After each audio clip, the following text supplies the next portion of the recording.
In the heart of Chicago, a torch was passed. A torch that symbolizes not just the end of one chapter, but the beginning of another. A torch that holds the hope, dreams, and aspirations of millions of Americans. This is the story of a night that will be remembered in history, when President Joe Biden, in his final major speech before the election, made a powerful stand for democracy and a heartfelt plea for unity. President Biden, a man who has seen and lived through some of the darkest moments of our nation's recent history, stood before the American people, not with anger, but with resolve. His words were not just a critique of his predecessor, Donald Trump, but a reminder of the battle that lies ahead, a battle for the soul of our nation. Biden said. It was a battle for the soul of the nation, Biden said, recalling the moment that drove him to run for the White House. And now, we must vote for Vice President Kamala Harris to preserve democracy. Democracy has prevailed and now, it must be preserved.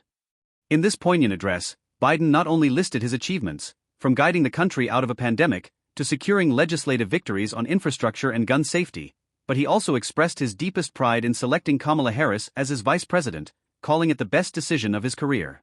Biden said, "Selecting Kamala was the very first decision I made when I became the nominee, and it was the best decision I made in my whole career."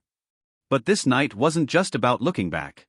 It was about passing the torch forward, ensuring that the progress made would not only continue but would be amplified in the hands of Kamala Harris and her running mate, Minnesota Governor Tim Walz. With each word, Biden reaffirmed his belief in the future leadership of Harris, urging Americans to give their whole hearts to this effort, to this fight for the future.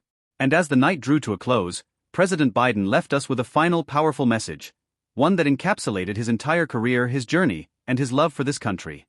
Biden got emotional and said, "Let me know in my heart, when my days are through. America, America, I gave my best to you." In the end, it wasn't just about politics. It was about legacy, about the values that define us as a nation. And as we look to the future, we carry forward the torch that Joe Biden held high, a torch that lights the way for democracy, unity, and hope.